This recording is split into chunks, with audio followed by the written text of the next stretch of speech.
So I'm very excited today because this is the first time I'm going to show what we've been up to over the last few years. And basically, Nidium is a new rendering engine designed from the ground up, and it's used to develop mobile applications. And because Nidium controls everything from A to Z, from the pixel on screen to the final binary, we've been able to redesign the entire mobile development experience. So basically, Nidium in 3 points.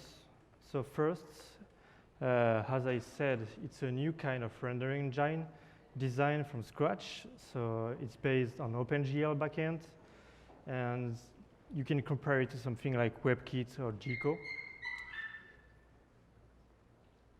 Secondly, it implements a subset of the web standards, with a bunch of non-standard API. It means that it has the same freedom that the native applications. And lastly, building your first application is as easy as creating a basic HTML page, because just like a web browser, there is no compilation time or transformation needed. So basically, this is our hello world. So let's check how it looks. So regarding the UI and layouts, just like React Native, Nidium is heavily relying on Flexbox for the layouts parts. So this means by default, any elements created is constrained as a Flexbox. It also provides styling capabilities through something we call NSS for Nidium style sheets. So this is pretty much like CSS, but it's pure JavaScript. And Nidium also takes advantage of reusable components, just like the API you can find on the web components. So that is to say, Nidium is not fully compliant with the existing web standards, simply because we got rid of useless stuff you don't need for mobile development. Oh, sorry. So as you can see, this code looks like a regular web page.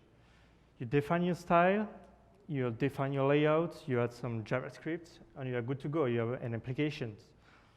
So we also have something that's really great, is that we are just enough compliant with the web that you can use your favorite library inside Nidium. For instance, here, we are using an unmodified version of Vue.js in order to add some reactive capabilities to your application. So this is not a web application. This is something like a native application, but you can use any library you are using on the web. Here, we are using Vue.js, but it's not on the web. And if you want to use React, you can use React. If you want to use 3.js with WebGL, you can use 3.js, because Nidium implements WebGL. So as you may have understood, the main goal of Nidium is to provide the best developer experience out of the box. So because, as you know nowadays, it's very hard for a newcomer to untangle all the JavaScript ecosystem. It's very hard to get in. So with Nidium, everything is meant to be very simple. So it doesn't rely on any dependencies. It doesn't use Node.js. It doesn't use Webpack. It doesn't use any command line stuff. It just works right away. He has native ES6 just because Nidium doesn't use the device JavaScript engine. He ships with its own JavaScript engine, which is SpiderMonkey from Mozilla. He has a very small footprint. Nidium is not a memory hog. It just typically uses about 30 megabits of virtual memory. When you're creating an application, it has a very small working directory. I mean, when you create an application, you can just zip this directory, send it over an email to your teammates. You just have to double-click an ML file, which is like HTML file, and it's going to run on the Nidium emulator. And also, Nidium comes with a debugger based on Chrome debugger. So when you are debugging an application inside Nidium, you are using the same tools than for the web, just because Nidium speaks the same protocol than Chrome. It's the remote protocol debugging. Your application can run inside on your desktop inside the Nidium emulator, and the emulator, unlike the Android or iOS emulator, boots just instantly. When you are clicking an ML file, the emulator boots in sub-second. So to give you an insight of how it looks and feels, I'm going to run a demo of Nidium. Can you see it? So basically, this is a Nidium application created fully with layout and JavaScript. And as you can see, it quite looks like a native application. You have menu, you have buttons,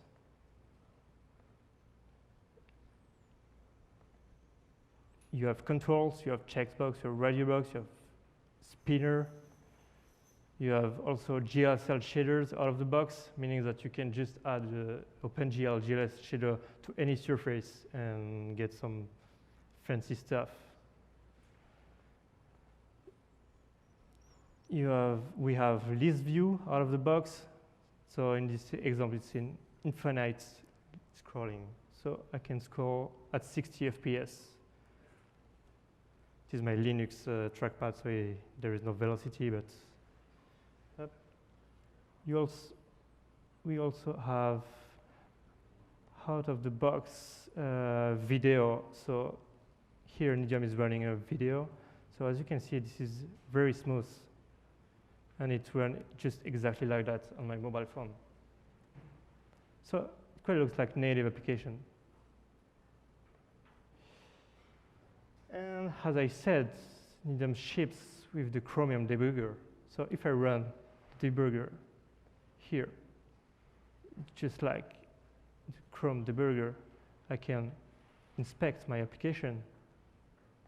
I can open the menu. I can inspect the sidebar. Up.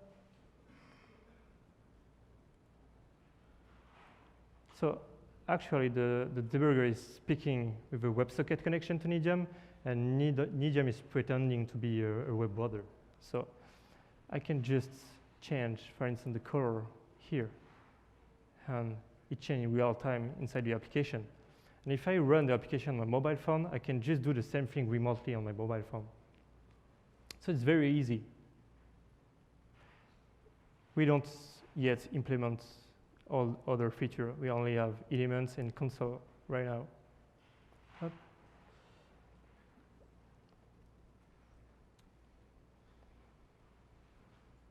So, I'm going to close this. I cannot see my mouse, sorry.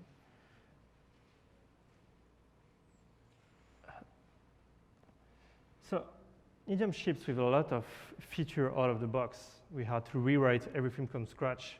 So basically, it comes with a full stack networks capabilities, meaning that you can use TCP, UDP, WebSocket, HTTP, client, server, everything, and just out of the box and exposed to the JavaScript API. We also have implemented WebGL, meaning that you can run any WebGL code inside Nidium on your mobile phone and you just run. We also have Canvas 2D, like 2D surface. So it means that you can run your favorite game that you already wrote for a web browser. You can run it inside Nidium. For instance, which one is it? I took a famous game online and just copy-paste the code inside Nidium, and it just worked. For instance, here, this is Z-type. Up. Works well. And there is absolutely no modification from the original source code here. Nidium also comes with file system capabilities. You can write, read from the file system, basics. He also comes with thread audio, because on the browser, the audio is not, it's on the same thread, but in Nidium it's in another thread, meaning that if the UI is laggy, the audio will have absolutely no glitch. You also have video decoding, because we have built Nidium with FFmpeg inside. So FFmpeg will just decode the video, and we are doing all the OpenGL stuff to display the video on screen. So this works also on mobile. You also have a local database. Nidium comes with local storage API powered by LevelDB from Google, which means that if you want to save user preference from the application, you can just use very simple JavaScript API. Finally, Nidium comes with a DOM API. We just replicated the same API then in a web browser, and this is why you can use React or Vue.js inside Nidium, because he has the same API. He also comes with post-processing shader out of the box, meaning that you can take any elements from the NML file and attach a fragment shader. With that, you can create filters and effects. I also have a demo of this. For instance, here, I just applied a simple vertex shader to the surface to give some funny effects.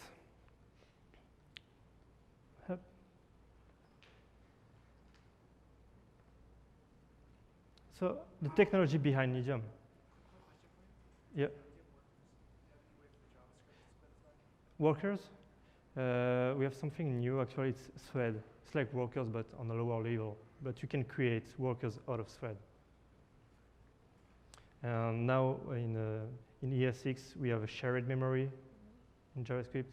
So you can create interesting things with that. The technology behind Nidium. Nidium is entirely written in C++11. It's using SpiderMonkey from Mozilla as a JavaScript engine. For the Flexbox, it's using Yoga from Facebook. It's the same library used in React Native. We just took this library from their repository and implemented it in our layout engine. We're using Skia from Google for the 2D drawing. It's the Skia used by Google Chrome for all the 2D stuff, and we are using the same library. Yeah, I already said that. We're using FFmpeg for video and just video decoding, actually. And for audio decoding, we're using Cubeb from Mozilla. This is the library that powers all the audio inside Firefox. And we are also using LevelDB from Google for the local database. And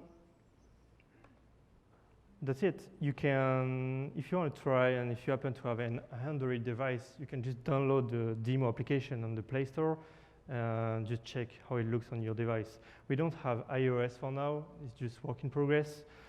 But yeah, for right now it's working on Linux, macOS, and Android. And iOS is going to come very soon. We cannot use SpiderMonkey on iOS because iOS forbids just-in-time compilers, and we have to use their stock JavaScript engine, which is JS Core. So we have to write some glue code between Nidium and JS Core, and it takes time. But once we finish that, it's going to work on iOS. So if you want to try, just go to the green link, download the application, and you can just check the look and feel, how it feels like native applications. That's it.